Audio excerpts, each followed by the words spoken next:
Hi, welcome to the chaos. I'm Liquey. Happy election day. I hope it's a girl.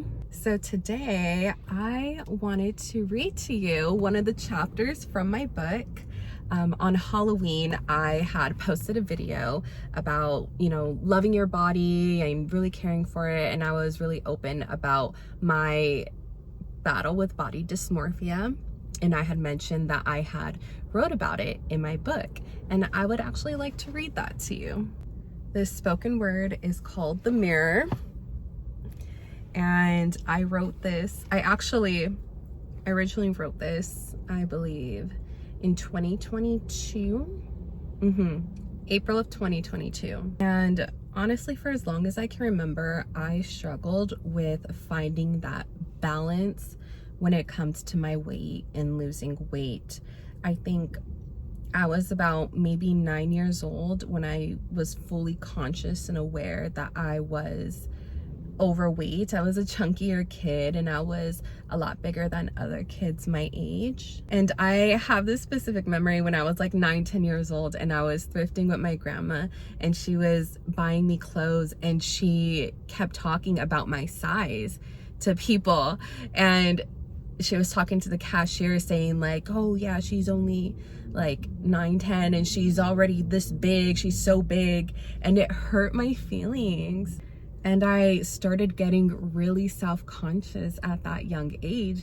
And I remember I went into my room and cried, and my mom was like trying to comfort me, and my grandma came in and she apologized to me because of course she didn't want to make me feel bad, but it did. And that feeling I carried that throughout my life into adulthood. And at a really young age, I had, trigger warning, I had an ED. And I was like 13 years old when it had started, and I just didn't want to eat, and all I could think about was being skinny and losing weight. I just was so uncomfortable with my build and how I looked, and I just didn't want to look like me. And it didn't matter how thin I got, because I had gotten to points in my life where I was very thin, and still that wasn't enough for me. I still would look in the mirror and see this ginormous person. And now at the age of 27, I have experienced, a lot of my lifetime I've experienced extreme weight gain and weight loss and going through my fitness journey. I'm, at the gym right now. I'm gonna go work out in just a bit, but I still can have those feelings of insecurity, and I do a lot of work. Every single day I give myself affirmations and I tell myself how beautiful I am and how much I love myself. Every morning when I go into the bathroom, to get ready and freshen up and stuff, I look in the mirror and I say, good morning, beautiful. And I tell myself these things because it raises my vibrations, it raises my self-esteem. But again, I still have those same battles. I'll look at myself in the mirror and like see something I don't like, or I'll be like, okay, like I need to get a smaller waist, I need to flatten my stomach. But I am really proud of my progress. Like, my stomach is a lot flatter than it used to be, my waist is a lot smaller than it used to be. But those battles that I fight, I know I'm not the only one, and I know this is a common struggle amongst a lot of people, and especially amongst women and young girls. And when I wrote this piece, I was in a place where I was very, very insecure and very self-conscious, and I was on the daily struggling with heavy body dysmorphia, but I was trying to get myself out of it. I was trying to fill myself with love and trying to find hope for myself. So as I read to you this very vulnerable piece of writing, I hope that you can see yourself and find hope for yourself as well. Body dysmorphia is a hell of a disease.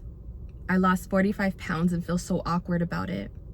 I've done this before, losing hella weight hella fast and gain it back just like that, but this time I did it right. I promise, I did it right.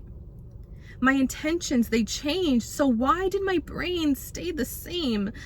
Why is it so hard to look beyond the mirror? Why do I still live in my before pictures? It's like I split who I was, and pictures of before are viewed in disgust. I'm patient enough to give myself time to fall in love with my body at every stage and every size. Just seems like I can never escape that broken feeling. That feeling I refuse to address and decide to express as a form of self-hate instead. Barricade my thoughts intended to think a certain way. Year after year, day after day, I avoid the mirror. The disconnected stress of who I see, who I feel, who I am drags me by my neck. I am distorted, disproportioned, but I snap myself out before I get depressed and move on without giving any importance. I'm avoidant, and it piles up inside. I run away from the love that I work so hard to nurture and provide. I am uncomfortable loving a part of me so deeply insecure. I hide what I believe I don't have the capacity to cure. I need faith because I'm afraid I'll never change, and faith is opposite of fear. And these fears may vary. It's very unsettling how many are settling down and deep, planted for life. They own property in my mind, tax-free. Wish I was lying. I want to kick them out, but my hands are tied. Bugging ass squatters seem to know their rights. They get real loud when I get real blind. I don't even recognize the problem most times. I'll try to hate food and make it the enemy. Deprive myself until I break and blame myself for everything. I am too big, too thick, but not the right kind that's skinny everywhere except ass and hips. I grew a passion for working out. My back has definition. Back to affirmations that keep me grounded in the gym. Back to lifting weights as a coping mechanism. Back to incline cardio to incline my vibrations. Higher ways of thinking. Deep dive the simulation. Alive and I'm breathing. Over 100 minutes of disassociation.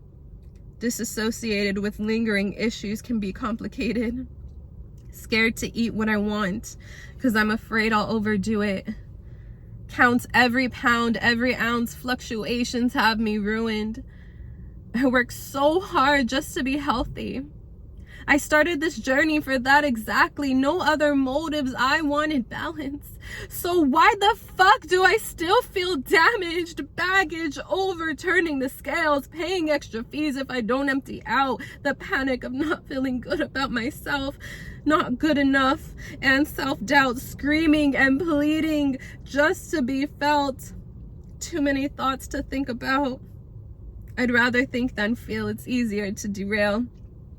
I guess that's why I like to smoke before I work out. I can focus on the muscles versus how fat I feel right now.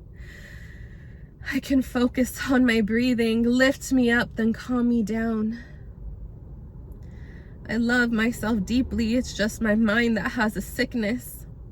I do everything to heal so I don't obsess with fitness, because I'll do anything to drop this weight, and in the past there were no limits. I'll do anything to stop the feeling that I'm not good enough for living, because that's how deep these feelings can run. I spent my life trying to outrun them and made myself grow numb. Now I spend my life trying to rewire all the damage that I've done. The more I heal my mind, the safer I feel to heal my heart. The more I heal my heart, the more I feel safe. I always obsessed over being perfect and being skinny because I thought that was the key to being happy with myself, when all I ever wanted was to feel safe and comfortable in my own skin. It's hard enough not to feel safe outside of myself, but if I cultivate and nurture this infinite universe within, if I protect the space within, if I love the space within, if I accept the space within, if I trust the space within, I just might find my wholeness. You can get my book on Amazon, Unsent Letters, a spoken word series by Liquey Ray. Every day I am learning more and more how to love myself and how to understand myself and how to hear myself. I know that I am so much more than just my body. I have a beautiful mind and a beautiful heart, and I am courageous, and I am smart and talented, and I'm fun. I can always continue to work on my body. I can love on my body, but my body cannot be what gives me value. My body cannot be the most important thing about me, because it's not. And as you may know, that my theme for November is relaxing. So I want to read to you the affirmation of today. Today is November 5th. This one's a little long. November 5th. I am doing so well mentally, well physically, well financially, well spiritually, well emotionally. I can relax. I am finally relaxed. All right, I am about to go work out, but I want to continue to encourage you to love yourself, to love your body, to find something about you other than your body that you can give value to, that you can pour love into, and find something about you that is so unique that you know is worth so much more than what your body looks like. And there's nothing wrong with wanting to improve how your body looks. I go to the gym all the time. You got this. You know, if you have specific physical goals, go out and reach it. You can do it. It takes consistency. It takes time. It takes discipline and dedication. Be devoted to your goals, but you got this, okay? All right, I'm gonna go work out now. Okay, gotta go. Love you. Bye.